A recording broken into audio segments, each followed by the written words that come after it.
an ACC opponent. They beat NC State in overtime at Reynolds Coliseum 32 years ago. Wake Forest tries to take care of business tonight, but it's not going to be easy. This is a talented Campbell basketball team under first-year head coach John Andershek, who was on Todd Golden's staff at Florida to win the national championship last April. Three ball, Jeremiah Johnson won't go. Offensive rebound for the leading scorer of the Camels, DJ Smith. Butka's at 15 a game, but Smith 22 a game, and he's light up the score sheet kind of guy. Much more of an up-tempo team than they were last year. They're going to look for threes. They've got a lot of balance. 4 guys averaging double figures. We talked about Butka's inside ability, but you're exactly right. Smith can score from a lot of range. 5 games, he's had 20 points or more. So you've got things you've got to defend on this Campbell team. Wake Forest has got to come out with some defensive intensity. I'm glad you mentioned the contrast from last year to this year. I think Kevin McGeehan's a good basketball coach, but his style very different than John Andershek's offensively. This is Fields, can't crawl it over the rim. Butka battling for the rebound, but it's Spillers who takes care of it. A couple of shots at the rim. Campbell had opportunities. Calmise, Harris, Mason, Ballou, and Spillers for Steve Forbes.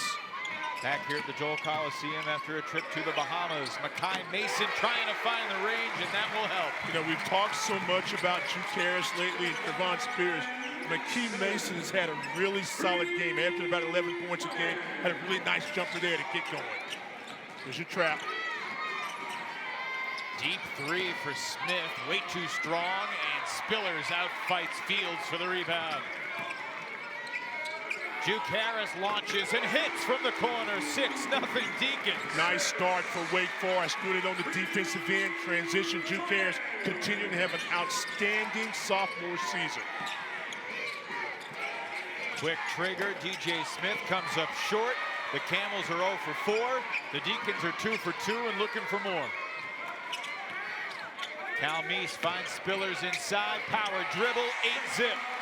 Great job, secondary break, get to the high spot that time. Spillers, one dribble, goes to the glass and score. Outstanding start on the defensive end for Wake Forest. You play good defense, you're going to get easy looks on offense. Maybe the best opening 2 minutes of a game that Wake Forest has had all season long. I tend to agree with that. Campbell turns it over there, and now it's Wake looking to stretch the lead to double figures. Of course, I don't know if you were watching NC State earlier today or even Carolina an hour ago. Double-digit leads early for the Wolfpack, and Tar Heels did not last. First miss for Harris, and here comes the Camels from Buies Creek, North Carolina. They were in the Big South for a long time. They're now in their 3rd season in the Colonial Athletic Association. Corner jumper, too strong. Camels still can't buy a bucket. But another offensive rebound creates a second chance for Jeremiah Johnson. Looking for a matchup inside. The bump on Blue. Shot clock doubles from 10 to 20. Yeah, this is a team in Campbell, Evan, that averages about 81 points a ball game. And they're playing a bigger, faster tempo. And you can see that they've had 4 good opportunities to score the ball and have not been able to do that. Different, like you said, from what you had in the past at Campbell. The game was in the 60s, low 70s. Now, the thing of it is that you're getting more shot attempts, but you've got to make those, or in this case, get second chance opportunities. Still, you got to convert. Campbell's averaging as a team over 30 free throw attempts a game. So that was one of the keys that Steve Forbes mentioned on his coach's show last night. We can't send him to the foul line.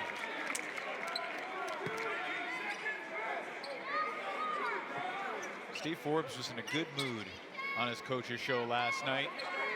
If Myles Colvin hadn't made that shot, I wonder if his mood would have been quite as jovial in the holiday spirit. I can tell you that.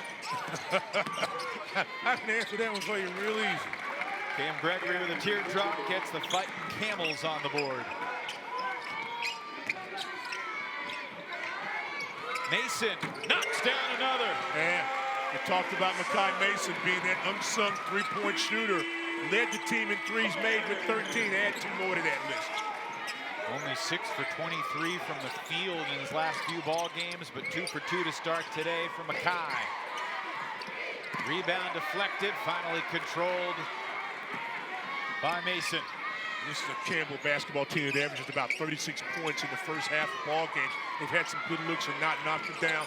Wake has converted almost 80%. Oh, well done. Mason knew he missed it, but he followed his shot. Follow the shot. You know where it's going. What a great start for Wake Forest.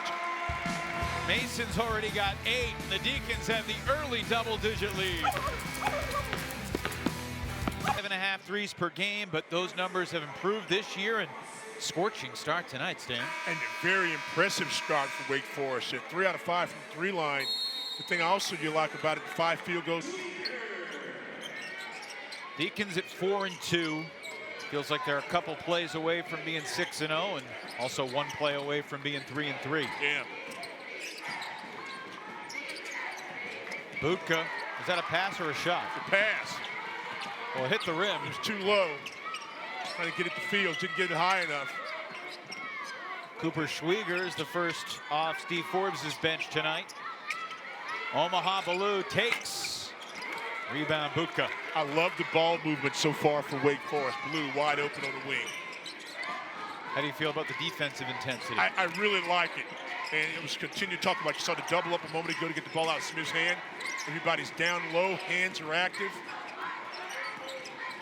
That's a nice pass from Smith, and inside, easy 2 for Fields. Very good job. He came out to contest Smith. He made a good pass, a whip pass. You're able to catch it and finish. I like that. Stan, when you were coaching, there you go with that again. You always worried about games around the holidays, didn't you? I worried about them then. But yeah, you're right, you do. You've got exams, early injuries, late injuries. Mason corner 3, got another one. There's a concentration of being able to come out and execute. But you worry about a little bit of everything always, but especially this time of year because there's so many things that are going on. And a young team, especially having, because, did they get caught up in being homesick and all those little things. Very confident start from Mekhi Mason after shooting 2 for 10 against Memphis. There's a tough banker, DJ Smith, going glass. Yeah, you're going to like DJ Smith. He's played several schools, most recently at Robert Morris, but he can knock down threes. Had 6 threes against Western Michigan. He's going to get some looks. What he's going to do with that? Ballou not strong enough. Couldn't get it over the rim. Here comes Campbell the other way. Can't leave him open. Smith for 3. Offensive rebound, Fields, no good. Third chance for Campbell, yields free throws. And you see one of the reasons why, Evan, if they go to the free throw line, that of Campbell, so much. They're relentless on the glass, good hands, trying to make contact, trying to score or play through it. A great job by Fields, the transfer from Norfolk State. Myles Colvin getting set to check in. I bet I'll get a good hand from the crowd here at the Joel in between free throws. Fields knocks down the first. John Andershek is the 3rd youngest coach in all of Division I college basketball. He turned 33 earlier this month. And ironically, Wake Forest is going to face another 33-year-old coach in mid-December when they face Longwood, and their new coach, Ronnie Thomas, took over for Griff Aldrich, who's now under Ryan Odom at Virginia. 2 for 2 for Fields, along with Myles Colvin, Sebastian Akins, and Marcus Marion also in the game for the Deeks. Harris and Schwieger stay out there with the trio that just checked in. And here's Colvin coming off the back-to-back 19-point games off the bench. Akins hit some big free throws down the stretch as well against the Tigers to help set up that game-winning shot. Something that Steve Forbes did not overlook when talking about heroes from the game. How about Isaac Carr with the pass?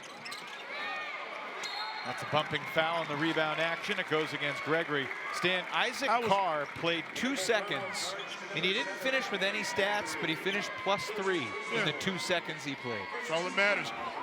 It's kind of like football in a late game PAT or a late game field goal. It's execution. It's got to happen 3 ways. The snap, the hold, and the kick. Well, in that case, you had the pass, the catch, and then the catch again for the jump shot, and that all worked in sync. And we've seen that before if you're a follower of Wake Forest. A couple of years ago, actually, a game we did against Utah Valley. Similar play to the other side. Well executed, couldn't have done any better, and that's the difference between winning and losing sometimes. Shot Execution. clock winding down here. Juke Harris going to force a fire. Catches iron, but nothing more.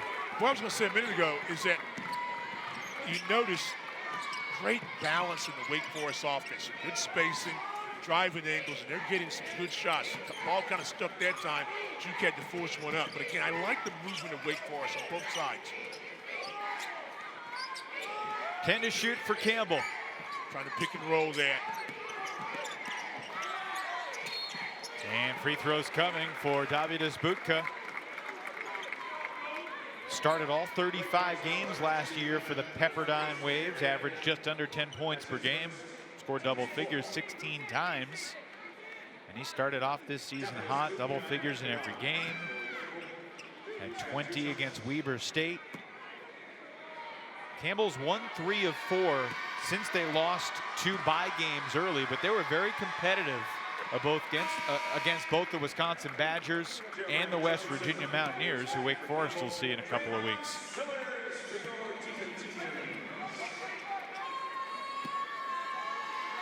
By the way, the Wake foul was on Marion, his first.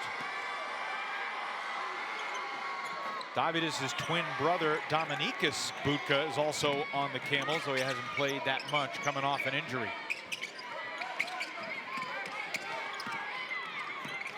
Harris pulls it back out. The Butka brothers are one of 6 sets of twins right now playing college basketball. Nice take by Colvin. And Wake Forest will have a set of twins next year when they add the Gallagher brothers, okay. the Placide brothers. Nice. We'll get to that next week, okay? The twins. You're right. I thought you'd be up for some twin trivia. No, I wanted to see that nice little basket we saw by Colvin. That's what I'm worried about right now. That's really nice. Again, we talked about that tight shoot. We talked about Colvin's ability to score outside as well as inside, and you saw that off the bounce takes it, and he's so physical that he's going to have. I'll tell you what's going to happen. He's going to have a double-double before this season is over, I predict, and it's going to come all from 10 feet and free throws. Maybe 1-3, because he can be so powerful. You saw how quick he was there? Nice job protecting the rim right there by the Deacons. Evan, watch something. The next time I'm down defensively, watch how many hands are involved with Wake Forest on the defensive end. Nice job. First 2 points for Sebastian Akins, and the Deacon lead is back to 11. Watch this defensive possession right now. See, everybody's down in stance. They're talking the ball. He missed it. Contested. Johnson for 3. Offensive rebound, Fields. Make it Smith, rather. He pulls it out. Lazy. Fouls on Akins, and we'll take a timeout. Coming up next, we will reflect on one of the great Wake Forest Demon Deacons of all time.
Very sad news a few days ago when word broke that Wake Forest and the basketball community lost Rodney Rogers.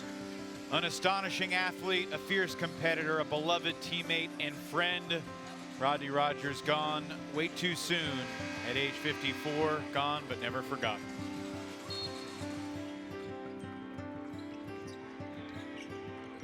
Randolph Childress said that Rodney Rogers was a transformative figure for this university, and he absolutely impacted the lives of so many.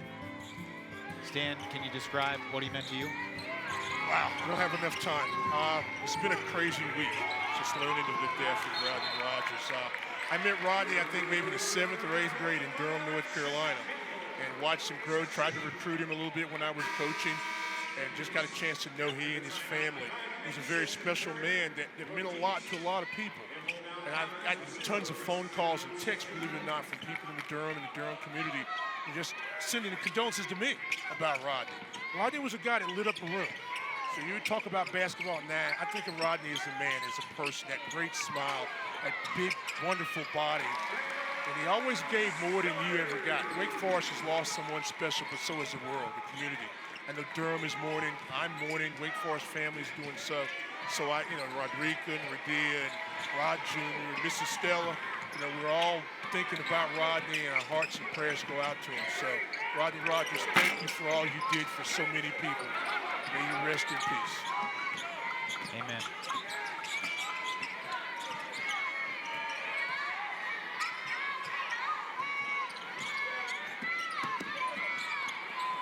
Rodney blocked that move right there, too. It's going to the left, too. You forget about him being a left-hander. He'll spin right there and score. Chris Fields Jr. with the bucket brings the Camels back within 11. That was timely. You know what really makes it, the last thing I will say about this movie again, what makes it so eerie right now? Like I said, I remember, boy, we had some conversations back when he was at Hillside and everything, Rodney. But it's so funny, where we're broadcast position is right in front of what? The banner, Rodney Rogers. It's right in front of us. And so you just think about him, but wow, was he a special man, a young man. And so I'm glad I had a chance to know him from a long way.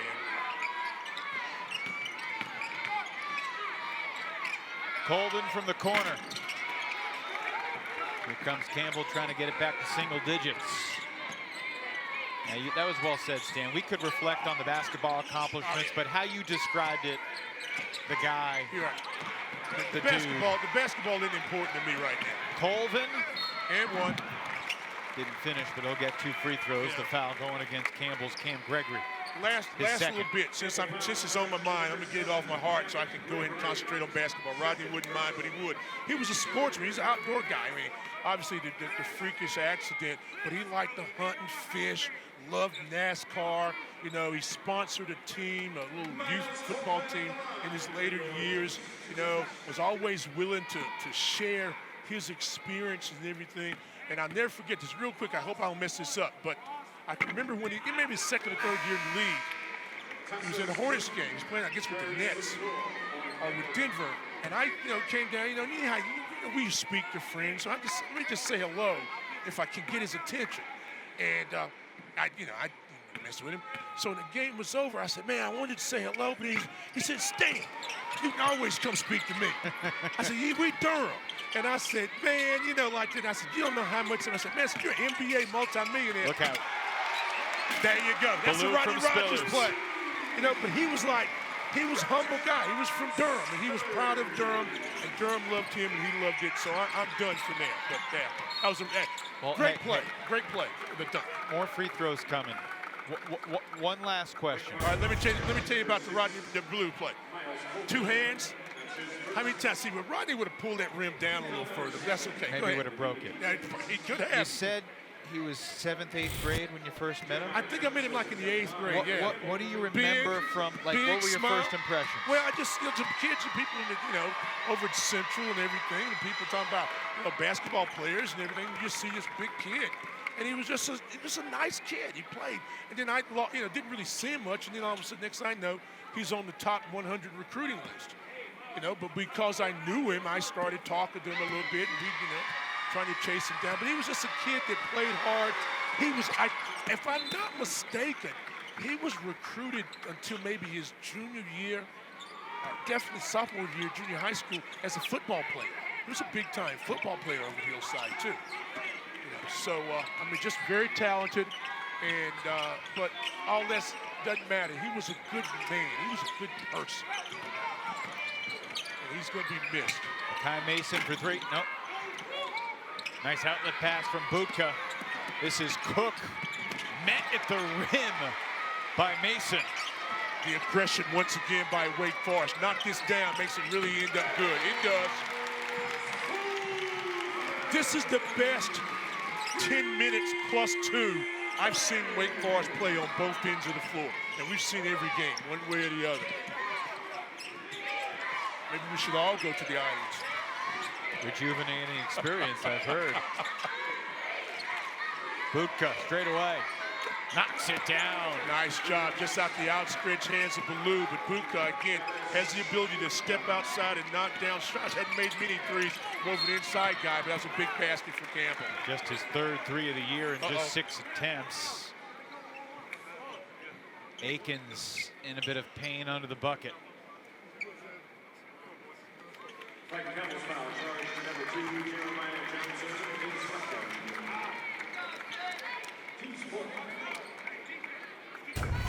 Take a look here. Drives. The legs kind of got tangled. One thing that Steve Forbes said, remembering Rodney, in the later portion of his life, in his resilience and how he inspired people. Steve's wife, when she had her stroke a few years ago, went to this rehab facility in Atlanta, the same facility that Rodney went to. And that gave Steve an appreciation for what he went through and just the vast improvement he made fighting after the accident in 08. I can't for the life of me remember the name of the facility. They do awesome work, but I went down there. I was in Atlanta for an event, maybe a couple of months after Rodney's accident.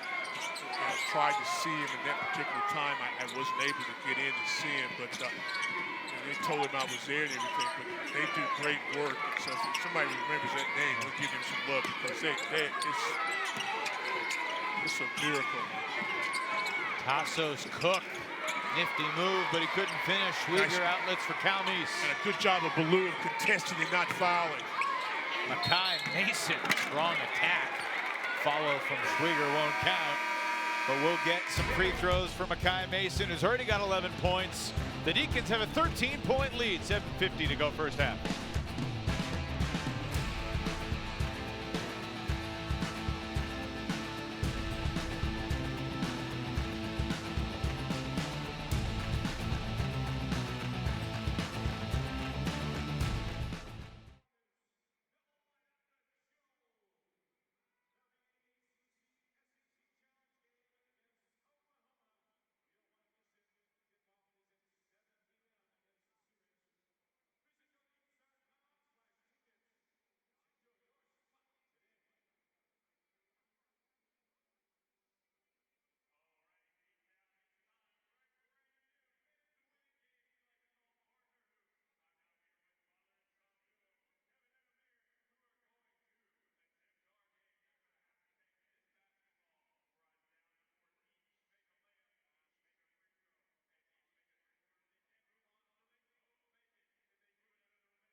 Wake Forest with a 13-point lead here against the Campbell Camels, and Mekhi Mason has a couple of free throws.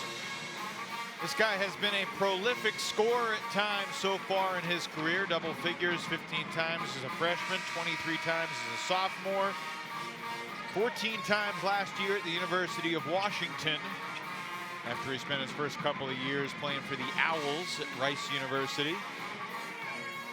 And he's had a little bit of trouble with his offense lately, but not tonight. He's a quiet scorer. Sometimes you don't realize he's got 14, 15 points until the game is over. You look at the box and say, wow, I didn't realize he had that many. But he's just kind of very methodical in what he does. He's gotten off to a really nice start, some good looks with the threes, plays good defense. One of those kind of players at the end of a basketball game, at the end of the season, you say, wow, how valuable he was. If you're Campbell, you've got to find a way to get some baskets. 19 shot attempts, 5 made baskets, and a couple of extra turnovers. Offense is not moving. Wake has done a good job taking away cuts. They've done a nice job at playing in passing lanes. Pressuring the ball. Smith not gotten good looks. Budka passes up the three, now trying to make a move. Play without fouling now. Tassos, Cook, step back. And fouling Campbell on the rebound. Shoving Mason out of the way. It's on Gregory, and that's his third.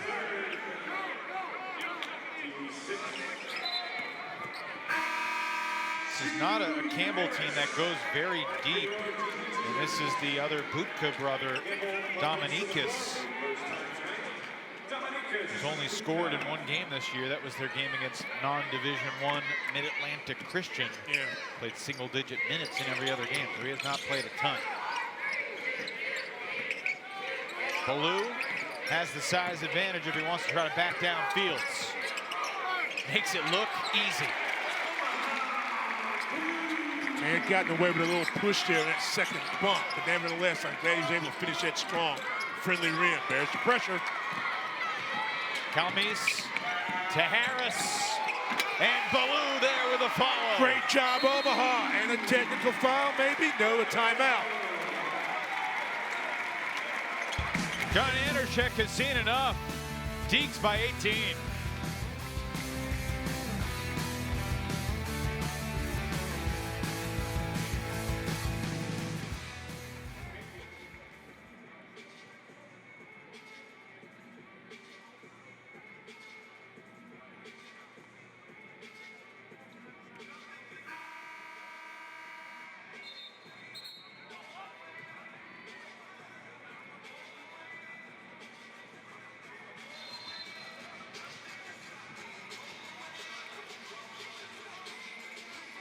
Wake Forest on a 7-0 run, shooting over 50% in the half. Omaha Ballou finding his offense. Bounce, bounce, bang, bang, drop step, goes inside, friendly rim score. Now watch this, in transition. Nice move by Juke, miss it, but there's Omaha, Omaha, 2:22-0 score. Follow up the play, I like that. What's 2:22? 2:22. Just another number to change the play, the line of scrimmage. One of those dummy audibles. Dummy audible, two back, half back into 2 hole. You've always been an expert with a dummy audible. If you know one, you sit with one. You talk to one, you be one. Hey, life is what it is. Zone out in Wake Forest. How you go? Out of the timeout, flashing a little zone. Cook gets it into the short corner. There's a spin. Nice pass from Budka, but a better defensive play smacked away. Ball somehow finds Dominicus, and he can't convert, and it's a shot clock violation. Ball didn't catch rim.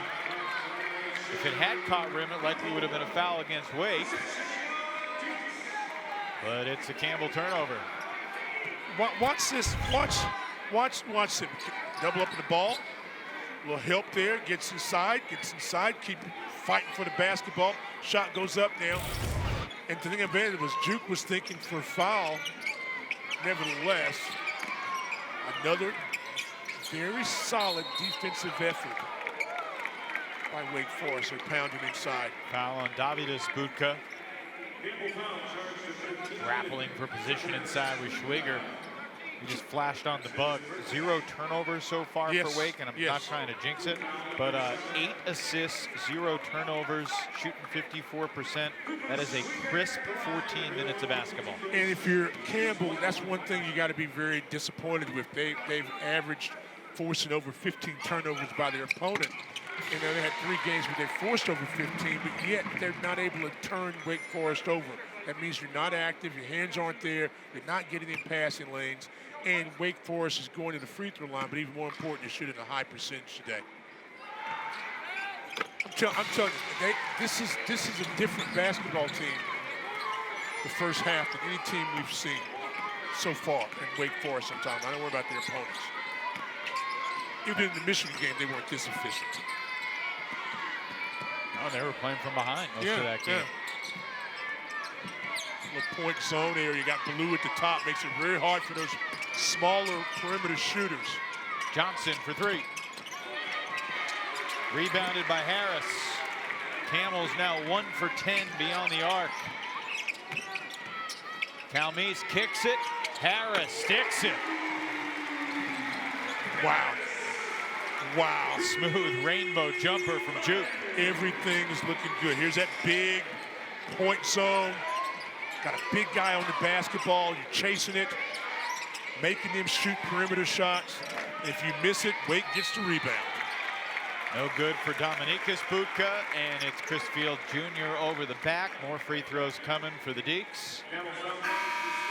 Wake has scored the last 12 points to break this game open. You know, we always talk, or I talk a lot about the execution, but something that steps in my head right now is the ability to make plays, and different players doing that. The variety in this offense right now. You've got different guys playing different positions. It's the first time we've seen Blue at the point, or the top of the zone. That depth that Coach Forbes talked about that he hoped he could get this season, we're seeing a little bit of it tonight. So 1-1 for Mekhi Mason.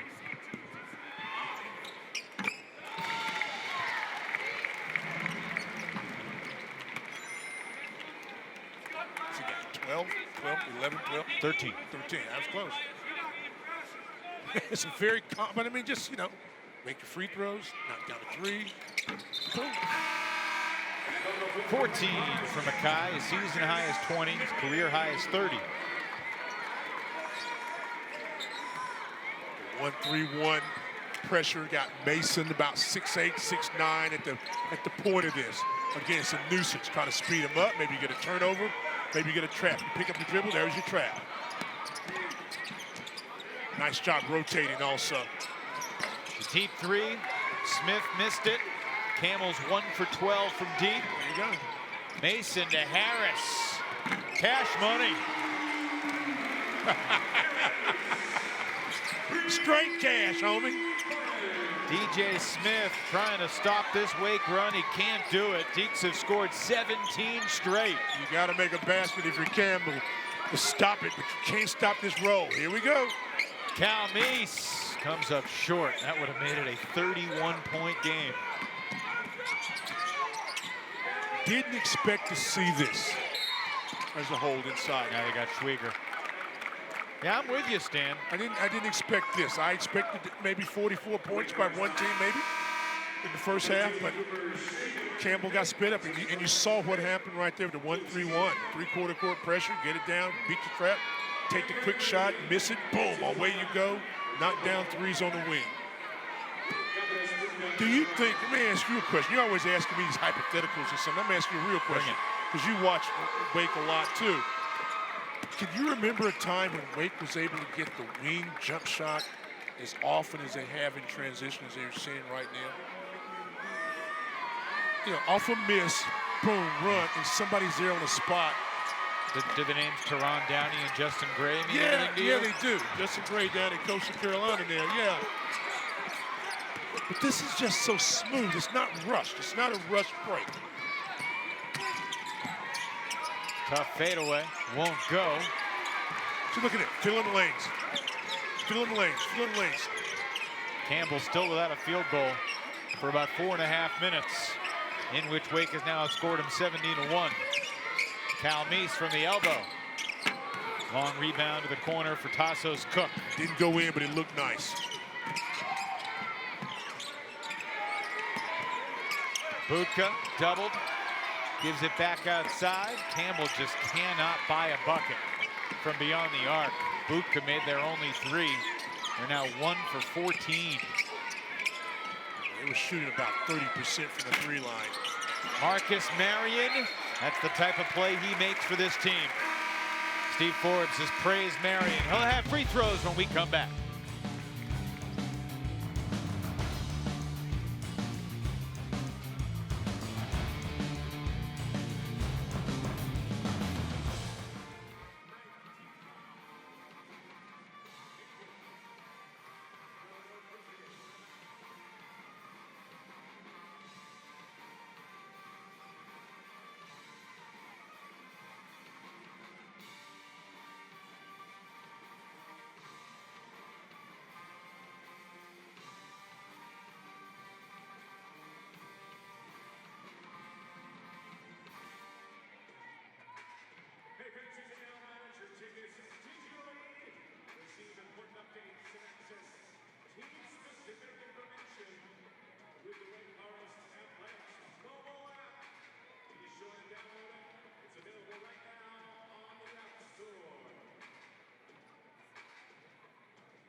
Boy, the 3-pointers are coming, and they're coming in abundance. Great ball movement, gets your wing jumpers wide open. Playing good defense, knocking down jumpers on the left side, on the right side. One more on the left side. Nothing but the bottom of the net in transition, Evan. You love it. Knocking down threes, and there's Juke making one more. This has been a very fluid offense by Wake Forest. Moving the ball, getting great looks. How good is it, Evan? Well, Juke hit the rim on his last 3, but the previous 3s, I think, were all net. Nothing but. Wake with more 3s than Campbell has total made field goals in the first half. That's not good, is it? That's not good, is it? It's not good for the team from Bowie's Creek. Imagine Steve Forbes and his staff are enjoying it. And if you also notice, not only were there wide open jump shots in almost every case, but they were assisted. 10 assists, 15 made field goals, 7 3-point baskets. Very efficient offense. Hey, one housekeeping item. Marion was fouled by Cam Gregory, who just picked up his 4th personal foul. Still here in the first half, obviously. And you saw, and you may have noticed the number 54 patches. Wake Forest is going to wear that on their jersey the rest of the season in remembrance of the great Rodney Rogers. And thank you, Coach Muse, for getting us a patch as well. Yeah. And I forgot to mention his lovely wife, Faye. I forgot to, as I was talking about Mrs. Stella and the rest of the family. So we all, we're all thinking about you. Snaps an over 5-minute long field goal drought. That 3 there from Cook.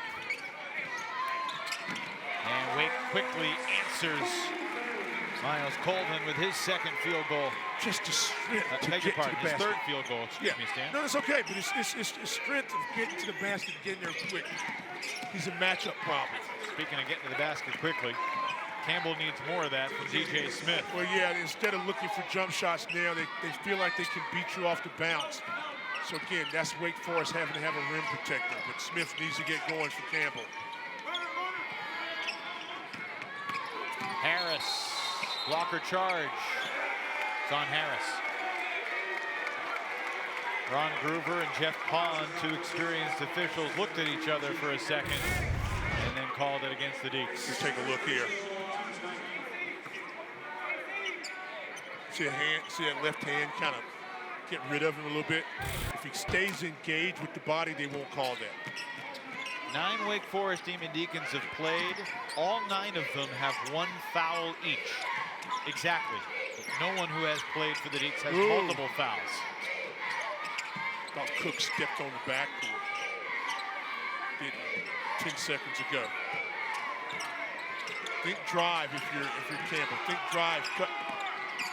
Johnson does drive and draws the contact, and now Marcus Marion becomes the first Deke with 2 personals. You see, it's a mind game sometimes as well as executing as the clock winds down. Defensively, you feel like, okay, I got him, 10, 9, 8, 7. I want to play good defense, and they'll sometimes pick up a foul. Offensively, you panic as opposed to just say, okay, let me just drive to the basket because they may panic and foul me. I know you're going to think this is ridiculous. No, I won't. But it was fun looking at the stat sheet where every player for Wake Forest had exactly all 1 ones. foul. All yeah, ones. it was fun to see that. Now it's no longer there. It's So gone. this is The moment is over. Well, this is a very close basketball team. They want to do things together, so I like that. Wake's going to have a practice. I think Steve Forbes said 9:15 a.m. on Thanksgiving. Yep. Because they got the early noon tip-off on Friday. That is correct. Hopefully no tryptophan-induced sluggishness on Friday at noon. Oh, Harris behind the back. Showtime to Spillers. That'll wake you up. That's something to be thankful for. Nice pass, better finish. There's that trap again, making them so very uncomfortable. I don't know if that's his best pass ever, but that's Juke Harris's niftiest pass ever as a Demon Deacon. Jump ball tie-up, it'll be Wake ball. 1:13 to go in the first half. Well, the ability to make the play. Watch this, kept his balance. So watch this, boom. Spillers able to catch it with 2 hands and finish with 2 hands. This is a nice, very unselfish play. You're talking about tryptophans. Danny Hurley told you about it. I heard Danny Hurley Hurley's told you comments. about, hey, it's a good idea. Let's get the food done tomorrow. Have a good practice and then play. But let me tell you what, ain't nothing wrong with eating too much on Thanksgiving Day. Speaking for America, Akins has it deflected out of bounds. Wake ball, 12 to shoot, 5.9 and a half. No, speaking for Stan. with as many ball games that are on TV, and family and friends, good food, your thumb gets some big work on Thanksgiving Day nowadays. It's got to be able to find a place you can watch a game in peace. Shot clock winding down. Akins raises the front rim, and the foul's against Wake. Not sure Smith did kind of get a little bit of Akins, the gamesmanship there, kind of touched the jersey as he was in motion to shoot. That ball was a little bit off. So now Ballou with 2. And 2 shots for Campbell down at the other end, trying to cut this deficit to 25. Campbell entered tonight 194 in the Ken Palm. Wake was, I believe, 50th in the nation. 194 is 7th best in the 13-team CAA, so they're right in the middle of the pack from a projected standpoint in their conference. And that's about where they were picked preseason in the CAA also.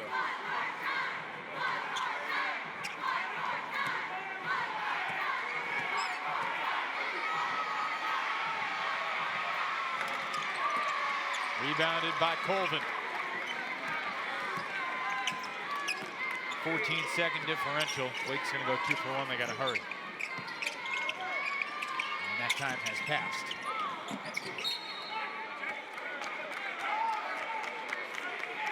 No clear signal, but everybody's walking like it's Campbell ball. Yeah.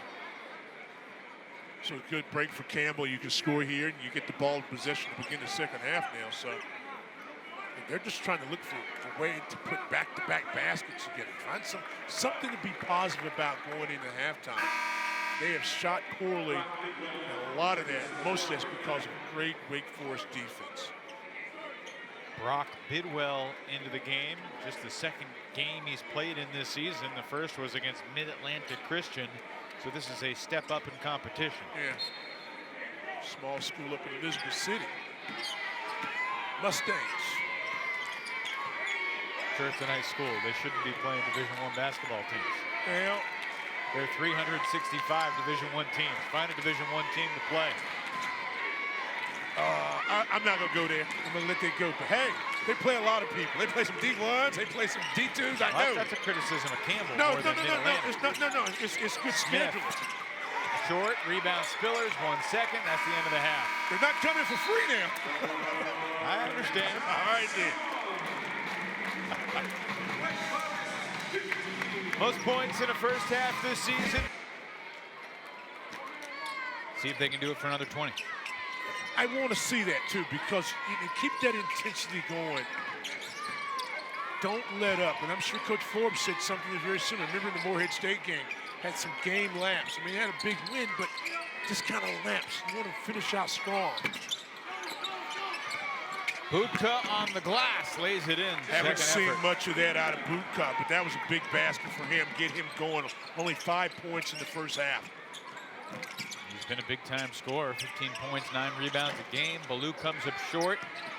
Spillers gets a hand on the rebound, keeps it alive. Second chance opportunity, Evan. Mekhi Mason off the back iron. And Harris got fouled. It's going to stay right here. Fouls on Tassos Cook.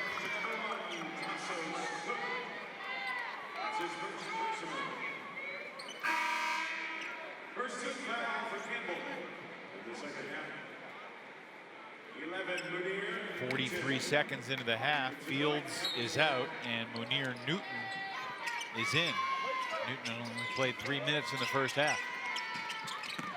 Mason to the basket, too strong. Rebound Budka. Cook with a skip to his step. Fouled by Baloo. That's number 3 on Omaha.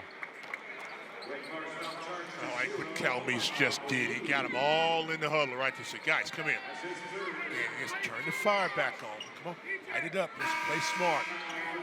Blue was lazy that time. You know, as opposed, you know, the bump. Get down in defensive stance. Marion replaces Blue. Takes a seat. Each team with a sub in the first minute of the second half. Wide open look. DJ Smith can't bury it. Probably the best look he's had other than that layup a moment ago before the half. Calmes hadn't scored yet, but he had 5 assists in the first half. Tough shot for Juke. And 2 Camels were right there for the rebound, and it trickles out of bounds, out of their reach. Wake Forest ball. You know, you were talking about it earlier about the holidays, this time of year with players. And this is example right there. Your mind is, you gotta stay focused on what you're doing. So many things going on. You're in festive mode. When you're leaving for the holidays, when you gonna eat? You're talking about that. You know, exams are right on the horizon. And there's so many things to distract you that you have to just really kind of be nasty about it, so to speak. You know, you got to be no. Focus on what you got to do.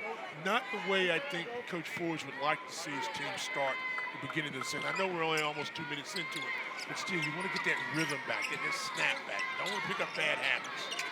Jeremiah Johnson just picked up his 3rd foul. Calmes cross court. Marion jump pass. Harris for 3. Yes, sir. Wonderful shot. I was watching Juke on the jump shot. Feet were set. Defender comes up and contests, but there was elevation and excellent follow through. In high school, Juke Harris was just a 28% three-point shooter, but he has really worked on that shot. He's 4 for 7 from 3 tonight. Well, he dunked a lot in high school. He didn't have to worry about threes. Watch this. Good ball movement. Boom. Another pass. And watch the finish. We see that. Watch the follow through. Look at that. Look at that. Look at that. Look at that. Look at that. Just following through. Hand in the basket. Great arc and elevation on the jump shot.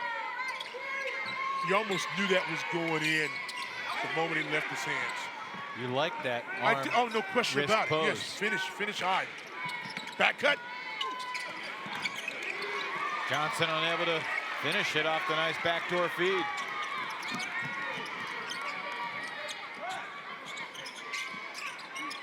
Calmeese using the Spillers screen. Nate Calmeese looking for his offense, and he'll get to the free throw line. A late whistle, but 2 free throws for Nate.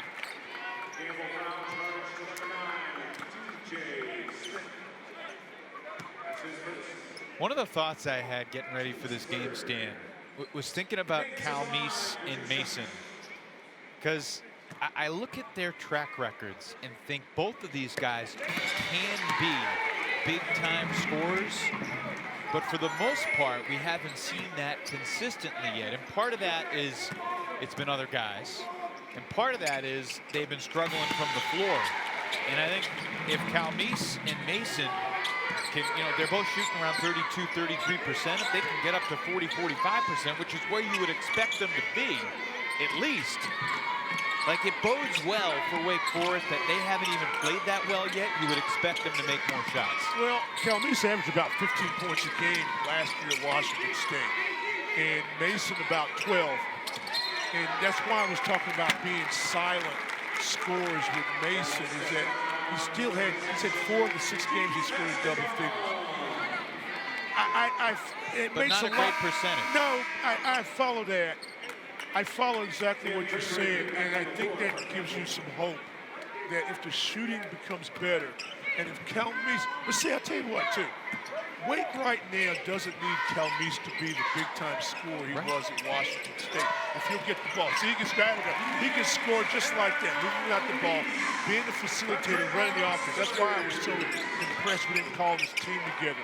But you expect the shot percentage is going to get better as the year goes on for one reason.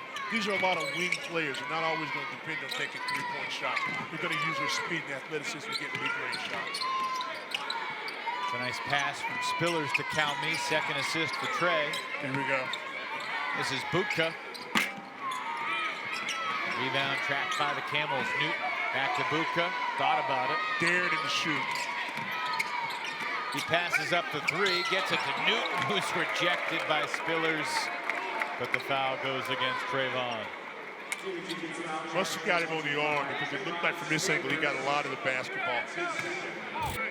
Yes, let's see here. Down there's a reach. Yeah, okay, yeah. Got him before he's able to square up. Okay. No problem, no problem.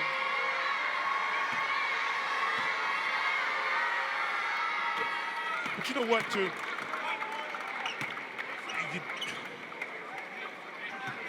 Last year, and I hate to use last year, but that's the only thing we got to go by. Wake Forest shot a poor percentage. And sometimes you saw shots and you said you knew that shot wasn't going in. Okay? No disrespect. I'm just keeping it. I'm always trying to tell the truth. You know what the groan sounds like from the crowd. Before the shot was left her hands. That's why I like that Juke Harris shot so well. It's because you could just see everything was lined up. It had a chance to go in. Shooting will get better. I always believe the more you work at it, the harder you work, the luckier you get. And if you take good shots, and one thing you like about this Wake Forest basketball team, and you mentioned it about the different players with fouls, they're very connected offensively. Everybody moves it out the ball well, share the rock, but different people be the leading scorer. Look at that. Juke inside. Look at that. His first 2-point field goal of the night. Yeah. It's a great job moving it out the basketball. Smith continues to struggle. He's 0 for 7 from deep. Wake Forest was up 27 at the half. They're up 32 now.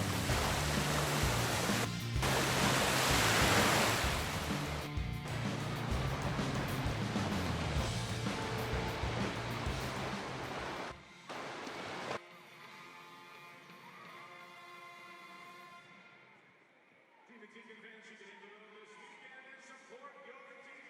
As Wake Forest football travels to Juke this Saturday at 3:30 p.m. The Wallace Waves begin in Durham. Let's build Durham with black and gold. Tickets for the game are available for as low as $22 at the Juke Athletics ticket site. Visit GoDuke.com/tickets to secure your seats today. As Wake Forest football at Juke this Saturday, 3:30 p.m. kickoff. We'll see you in Durham. And season tickets for Wake Forest baseball are on sale right now. Fans can lock in their spot on the couch. You don't want to miss a single pitch. All season long, visit GoDuke.com/tickets. You can scan the QR code on the video board and secure your seats today. Gray, what's the next contest?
New Campbell coach John Andershek has challenged his team. It's the toughest non-conference schedule in program history. Those are up-to-date Ken Palm rankings. Wake Forest is one of 9 ACC teams currently in the top 50. 17 of the 18 ACC programs currently in the top 100. Myles Colvin. John Andershek,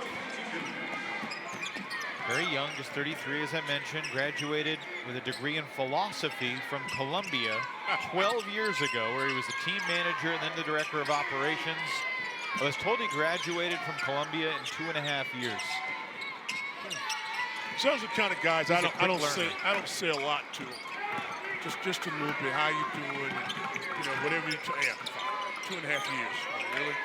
Just trying to find your way to class in 2.5 years. Took over for Kevin McGeehan, who was the head coach at Campbell for the last 12 years. And before Kevin, Robbie Lang was there for a decade. Yeah. So they've had guys who've had long tenures in Bowie's Creek. Johnson misfires. Harris's pass looking for Spillers, deflected and stolen. We're talking about Kevin McGeehan's one of those class acts also at Campbell University. Longtime coach there, one of the first coaches I remember there, other than, was Billy Lee back in the day. Took him to the NCAA. We were talking about it before the ball game with some people about Campbell and their history, and you and I have some Campbell history together in the broadcast with Clemens. Yeah, you and I called Chris Clemens' last college basketball game. Yeah. And he rose up past a couple guys on the scoring chart. That's when he went to, what, number 3? Yeah. Number 3 at the time. In the NIT, you and I had that game a number of years ago in Greensboro. Back when Wes Miller was still coaching the Spartans. Yeah. I always remembered Campbell as a kid because that was, we were talking about basketball camp. Calmeese. Paul. Lost it. John Wooden would come down. And for years, I used to think UCLA was Campbell because you hear John Wooden's name talked about in the summertime. He used to come back doing the basketball camp at the legendary Campbell Basketball School. Cam Gregory's never really got going tonight. He's in foul trouble. Campbell Oh, back that's within nice. 30 for just a brief second before Spillers scores again. Tre'Von with 8 points, 6 rebounds. Spillers catches a lot of passes contested. You know, people are around him. He's able to catch the ball softly and took his time and finish. I like that about him. Gregory fakes it, dishes.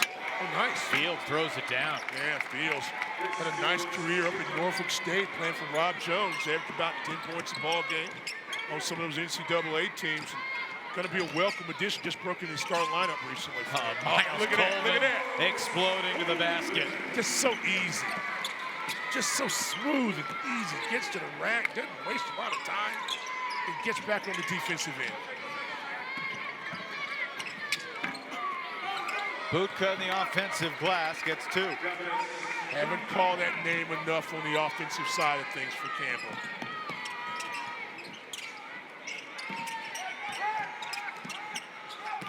Spillers will take it, make it. So under control, even there. We just talked about his hands. Soft touch with the left hand, just a little floater from about 10 feet. Well, he only scored 4 points against Texas Tech. It was disappointing. And he came back the next day with 24. Huge in the second half Got against Memphis. And Spillers, who averaged almost 5 blocks a game in junior college a handful of years ago before he went to App State, gets his first block of the night. Teardrop from Calamese is sweet. See, I think that's where you can get a lot of baskets out of Calamese. Keeping the ball alive in transition, continuing to attack. Defenders don't stop him. He's got the little mid-range jumper, a little floater.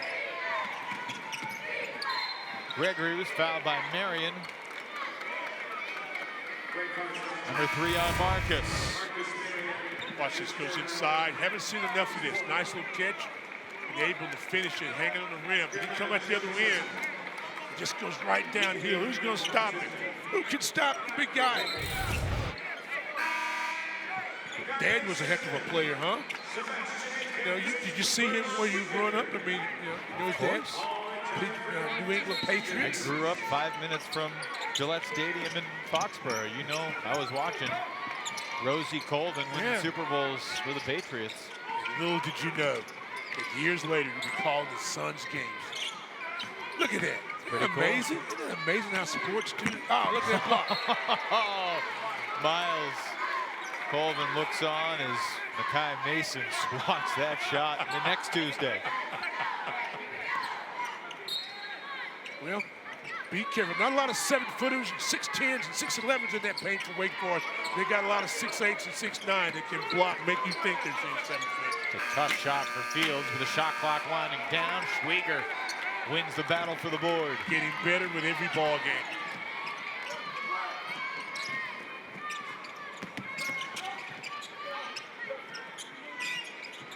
Colvin, Akins, Mason, Schwieger, and Marion. Colvin can't connect this time. Here comes Gregory playing with the 4 fouls. Nice. Coming down the alley, and Fields missed the dunk. Good, bad, and ugly. Fouls going against Campbell. It just has not been the Camels' night. And Wake Forest, for the most part, has been crisp. Nate Calamese, 6 points, 7 assists, but he called his own number right here to put Wake up by 34.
Three of Wake Forest's big additions this season, Colvin, Mason, and Cal Meese, continue to make an impact. You know, Stan, Steve Forbes told an interesting story.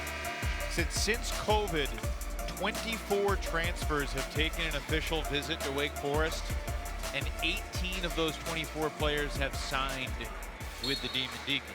That's everybody from Alondis Williams, Jake Laravia, Tyree Appleby, the three guys we just mentioned, Cooper Schwieger and others. The Deeks have used the portal as well as anybody over the past half decade. Steve's ability to recruit, understanding how to get the max out of players, the opportunity. There's one that transferred in too. That's Blue, who's playing with more confidence. Shot selection is better.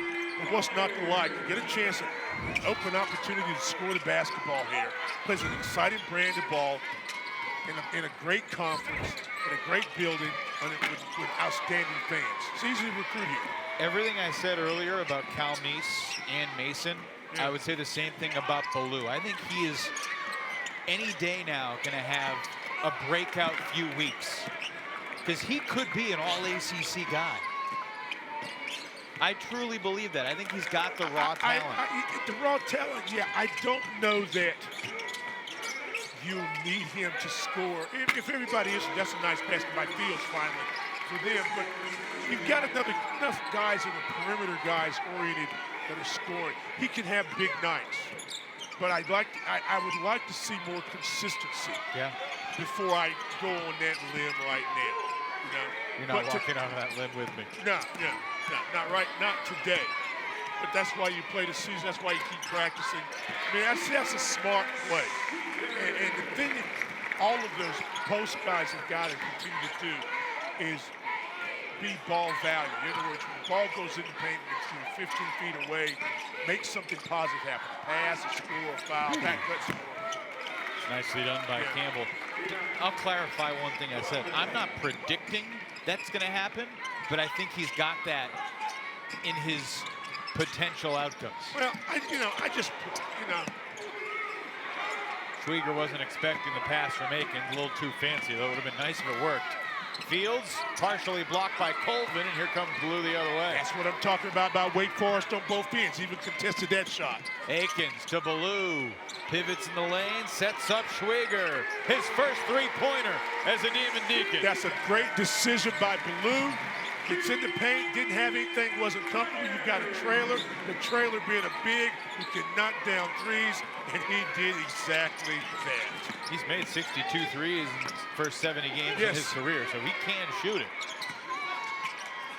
Fields persevering and earns a couple of free throws. It'll be just the 15th and 16th free throw attempts of the night for this Campbell team that was 6th in the nation in free throw rate coming into this week. And I'm glad you mentioned that, because we haven't talked about them going to the free throw line as much. I mean, 5 out of the 6 games this Campbell team has played, they've shot over 25 free throws. And I was just doing some stuff. Smith has taken 52 free throws. Fields at 47, Bubka 38, Johnson 35. That's a lot of free throw attempts in 6 basketball games by 4 players. I could see maybe one player having 50 or 60, a post guy or a wing that drives. But to have 4 guys, but tonight Wake has done a nice job of playing without fouling him. And what is that, maybe 16, 17 free throws attempt? What's the new number you have, 18? 16. 16 free throws, yeah. They're 10 for 16, Wake's 11 for 14. Wake's made 10 threes. Campbell's made just 3 out of their 22 three-point tries. 12 against Western Michigan, 8 against Mid-Atlantic Michigan. Nice decision. Don't force anything. You'll get a shot from one. Schwieger backing down Bubka. Gives it up. Mason try to get it back to Schwieger. Loose ball near midcourt. Aikens, crafty bounce. Colvin at the shot clock buzzer. Comes up shy. Gregory puts a shoulder into Aikens, sets up Cook. Mason the other way. Taps the break, slows things down.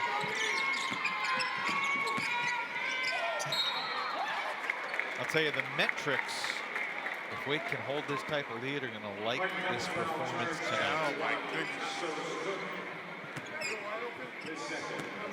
last time out. We had 16 assists or 24 field goals made. That's probably increased one or two since I last looked.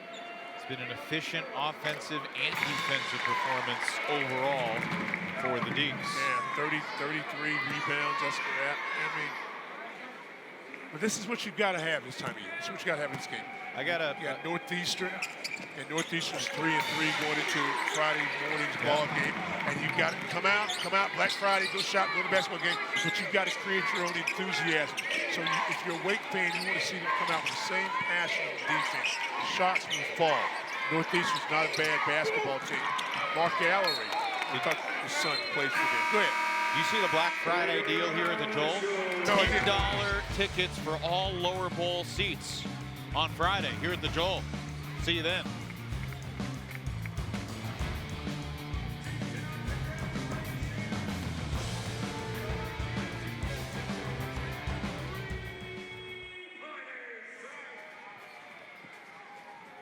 Tomorrow you can download the Harris Teeter app to access a digital coupon for a half sub, Pepsi products, and Frito-Lay chips for just $3. That deal is good on Friday, November the 28th. The offers valid at participating Tri-Line area Harris Teeter locations. Mix the Harris Teeter. Grab a fire of Wake Forest basketball. Hey fans, tomorrow, women's volleyball will host their final regular season match. They'll face the Duke Blue Devils. First serve is at 3 p.m. Visit GoGoStyle.com for more information. We'll see you else tomorrow for volleyball. Grace on the floor. You're right, Joe. I'm on the floor with Maddie and Seth. We are going to attempt the ladies' individual challenge. We're going to play a song here, and they're going to sing the next line in that song, and they can do so. Hey, we are winners. All right, let's play that tune.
Well, statistically, Wake Forest has scored a bunch of points this season, averaging almost 86 a game.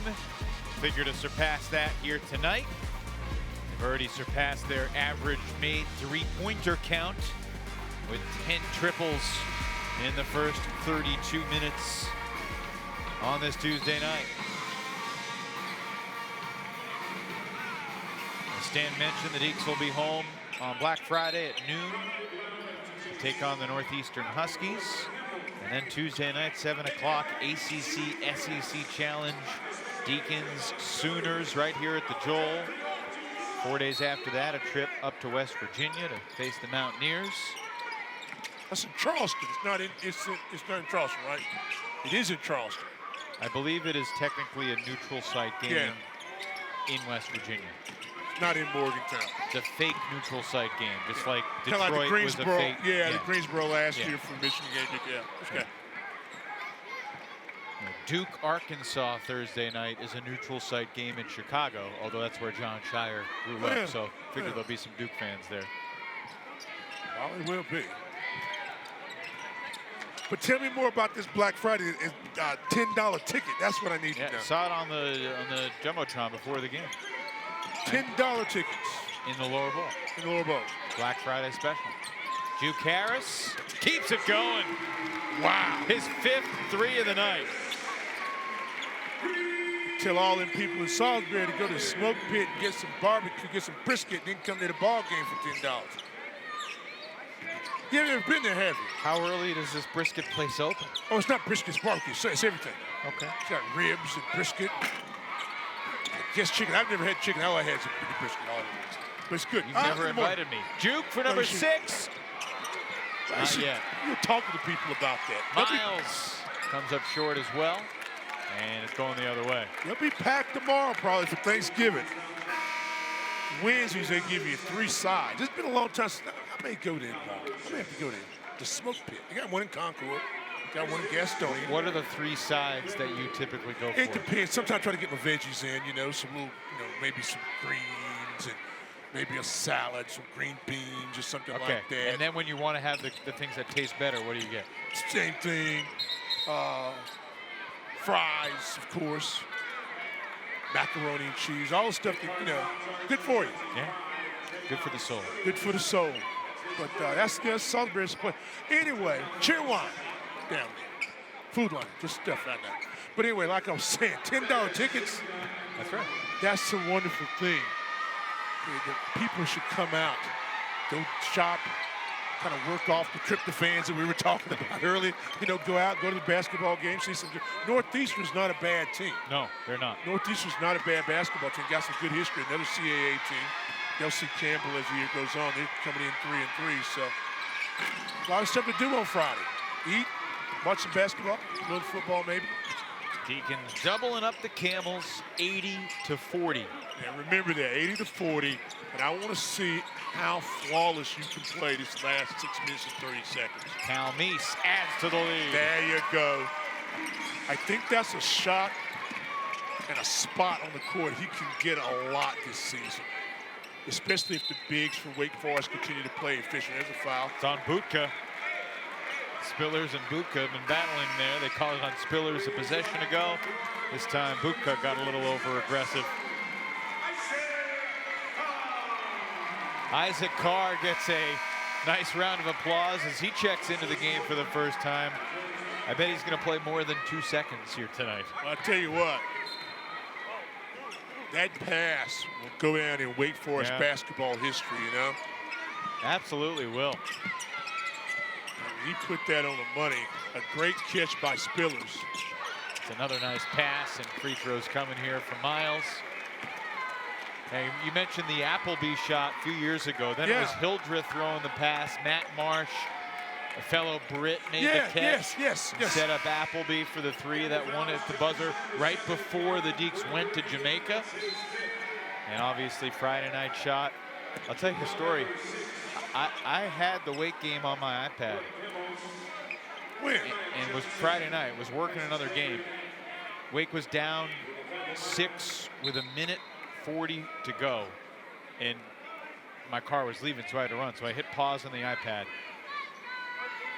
I checked the score about 10 minutes later, saw that they won, couldn't believe it, went back, watched it all from the point that I had paused it. And what a comeback. So many little things had to go right. Exactly. I mean, and that's why when you see a late game, a late football game, you watch football all weekend, and somebody's coming down in the last seconds, and you got to kick the field goal, and you're mad at the kicker sometime because it's wide right or whatever, but you got to get the snap, you got to get the hold, then you got to get the kick. And so let me tell you, same thing with that play. It's the same type of execution. It's got to be flawless. And what was it, 1 second, 1.5 seconds? There's that trap again. The irony was they hit the exact same shot the day before to cut a 4-point loss into a 1-point loss. Of course, if the foul had been called with 20 seconds to go, it would have been different. It's the old Valpo play that they used in the NCAA to beat Ole Miss remember years what ago. Homer Drew called it? Yeah. Pacer. Pacer, yeah. I mean, it's not. I mean, everybody's got it in their arsenal, one way or the other. But it's been able to do it because you got to get it over a defender. How do you play it front? You play it back. Spillers has got to make a good decision in this case because he could have easily taken the jump shot. It's going to be a block. They're going to wave off the basket. No basket here. Myles wants the bucket too. Probably fortunate to not get the offensive foul. All right, here we go. Take a look. Squared him up. And spin. I mean, the foul was when he discarded the defender, Yeah, not the when foul he was collided early. with the The secondary. first contact was a foul, if there was one. Yeah. But, you know, Colvin says it's okay, don't matter. We'll go to the free throw line, I'll make it there. He's in double figures again tonight. Yeah.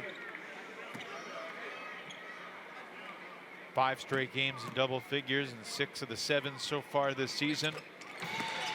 Steve Forbes mentioned the fact that Myles isn't starting, but he's playing 27 minutes a game. He's one of the team's leaders in minutes. Most overrated thing that fans concern themselves with. And if you're a good basketball team and good players, it doesn't worry you either because you're getting the minutes. You know, who cares if he start? He goes out there and performs at a level that starters a lot of times don't. So, is Jalen Cross getting some action here in the second half? Scored 4 points against UMass Lowell after he grabbed 6 rebounds in just 5 minutes in the Morehead State game. He's been a very efficient rebounder. 9 total rebounds in 13 minutes played. See if he can keep that pace going. Comes in with just over 5 minutes to play. Akins, cross lane pass to Schwieger. Bides his time. And then throws it away. It'll be Wake ball. Deflected out of bounds by Smith. but this is the time for those guys, 10, 11, 12 person on the bench or whatever, you're getting your minutes. Like you just said, be efficient. The crowd wants you to shoot and everything. You can get your shots. Just run, there you go. Is that efficient, Stan? That's what I'm talking about. Aikens a big time scorer last year, minutes. too. Yeah, he gets minutes. Rookie of the year in this conference. He gets minutes. But again, he's got to run the team. Make sure you look like you know what you're doing. Smith hasn't been his night from deep, so he tries to get closer and draw some contact. DJ Smith came into tonight shooting 36% from 3, which is pretty good. He's 0 for 7, and his team is 4 for 25. Yeah, but they have bumped him. They have denied him. They've come out and tried to double him up, made him very uncomfortable. DJ's only about 6 feet tall, and we've had bigger defenders all night long coming out just chasing him around. So whatever he's got, he's earned, but it's been a hard-earned bunch of points tonight.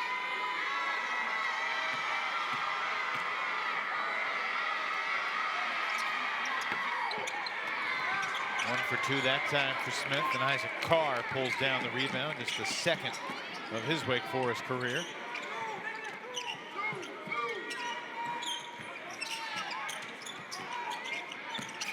Schwieger to Cross. A lot of contact. They play through it.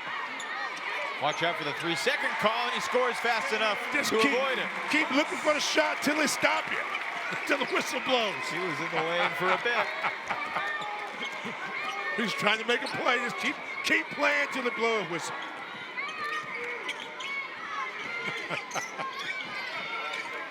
Knees, Atkins. Yeah, I saw that too. Isaac Carr the steal. Ahead, Jalen Cross. Denied.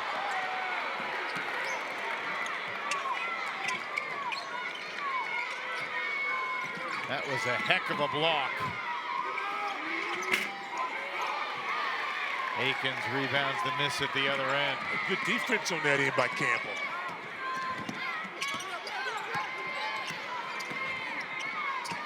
Schwieger missed it short. We tick towards 3 minutes to go. Wake's going to improve to 5-2 ahead of the Friday noon tip-off against the Northeastern Huskies. Enoch Kalambe, the grad student from Quebec. This Campbell teams had an international flavor historically. This year they got players from Australia, Canada, Guyana, Lithuania, Nigeria, but their international flavor has not helped them much tonight.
Four Demon Deacons in double figures with Juke Harris leading the way. A very balanced scoring sheet. Beyond this quartet, Omaha Blues got 9, Nate Calmese has 8, Cooper Schwieger has 7, Sebastian Akins has 6. No one has 5 to keep that pattern going, but alas, we press on. Deacon shooting north of 50% and leading by 44. Happy Thanksgiving. Really? You see that Happy Thanksgiving feast week flash through the other day? They had sound effects with it. As we were going to break last segment, it was directed on our screen beautifully by our crew.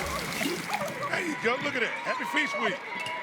Let you know, don't you? It is an awesome week for college basketball. It is an awesome week for basketball, backcourt violation, for sports in general. I mean, just, you get tired.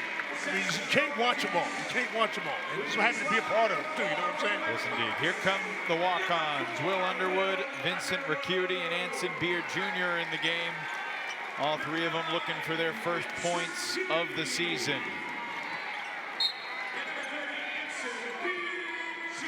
Isaac Carr and Jalen Cross join these three walk-ons who work so hard. You know, the bench will go absolutely berserk if one of them score. Could be right here.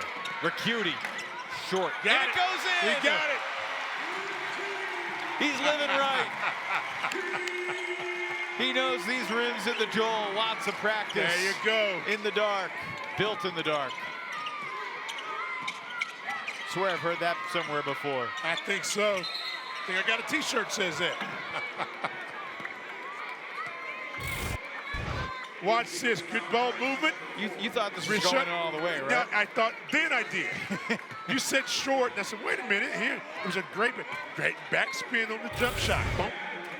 friendly rims, soft touch, gets a basket. Now the question is, can you get 5 more points in 2 minutes and 10 seconds?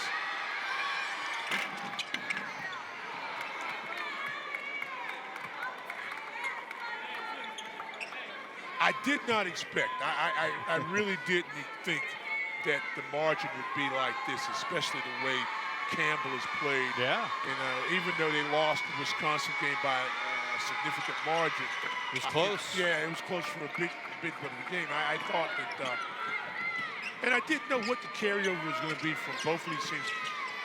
Campbell was in Utah. Wake was in Bahamas. You know, how are you going to be bounce back? Yeah, Wake's approached it well. They really have.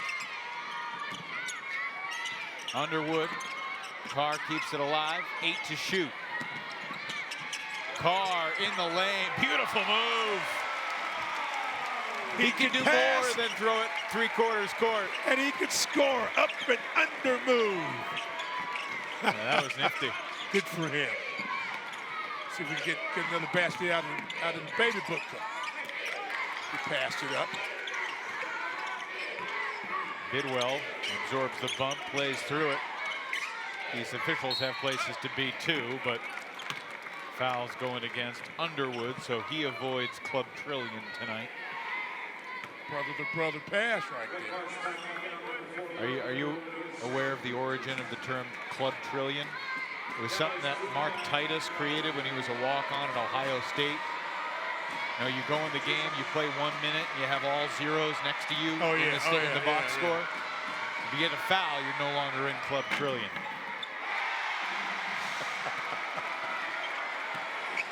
If you miss 2 free throws, you're in some club too. A free chicken for the fans. There you go. If Buka misses this one. And that's the club that everybody wants Buka to be a part of. Free chicken for everybody. That's great. That's all what we need. Extra chicken on Thanksgiving weekend. You know what I'm saying? Carr gets to the basket. But I'll take it. Where's it from? Chick-fil-A. Yes, indeed. Oh, I'll take Chick-fil-A, even if it is Thanksgiving. I can hold that. Deacons by 51. You can never get too much free Chick-fil-A, especially if you bring some lemonade with you. How about that? You know? Now, 25 years ago, Campbell came to Winston-Salem and lost 86-47.